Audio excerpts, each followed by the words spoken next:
L'attention est la prière naturelle de l'âme. Malebranche. Il n'existe pas de traité de l'oraison qui ne soit traité de l'attention, application de tous nos sens. Pour qu'il y ait application, il faut sans doute un objet où s'appliquer, ce qui est vrai de l'application sensible, de l'application intellectuelle également, lorsqu'il s'agit de méditer sur une idée, une image, symbole ou concept, objet de pensée. De l'application affective encore lorsqu'il s'agit d'aimer, ce qu'on appellera justement le clair ou l'obscur, objet de notre désir. Mais qu'en est-il de l'attention spirituelle? Dieu serait-il un objet sur lequel nos sens, nos réflexions et nos affections pourraient s'appliquer? Pour les idolâtres, sans doute, qui feront de l'être un objet avec majuscule et lui donneront différentes parures religieuses, symboliques ou conceptuelles. Quant à ceux qui ne peuvent s'y résoudre, il leur faudra trouver d'autres mots pour le dire. Ils parleront de la déité, comme Descartes, ou de l'ouvert, comme Rilke, c'est-à-dire du non-objet par excellence, ou du non-objectivable, ce qui aurait pour effet de maintenir leur attention, non pas insatisfaite, mais non rassasiée. Bouche bée, baiser silencieux à ce grand corps qui lui échappe.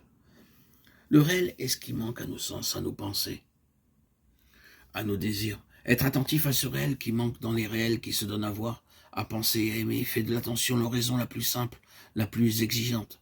Si les murs du temple n'enferment pas le souffle qu'on y respire, ils sont beaux.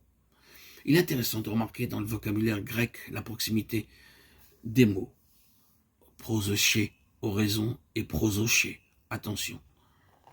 Un homme attentif est déjà un homme qui prie, la prière n'étant rien d'autre qu'une attention du cœur à la présence. Une qui fait de chaque chose un présent. Une reconnaissance aiguë et tendre de celui qui est en tout ce qui est. Plus qu'à la connaissance de soi, les anciens thérapeutes et les pères du désert invitent à l'attention à soi. La collection alphabétique des apophthegmes rapporte une parole adressée à saint Antoine. Antoine, sois attentif à toi-même. Saint Basile consacre une homélie entière. Attends, tibi ipsi, à commenter un verset du Deutéronome 15.9 selon la traduction grecque des Septante. Il fait de l'attention à soi l'une des caractéristiques de la nature humaine. L'attention est aux êtres raisonnables ce que l'instinct est aux animaux. Il y a deux manières de faire attention, par les yeux corporels, voir les choses visibles, et par la force de l'esprit, contempler les invisibles. Il montre également que ce qui donne de la valeur et efficacité à une activité, c'est l'attention avec laquelle on l'exécute. Le chasseur doit être attentif à ce que le gibier ne lui échappe, l'architecte doit être attentif à poser des fondations solides, le laboureur doit être attentif à bêcher autour du figuier stérile.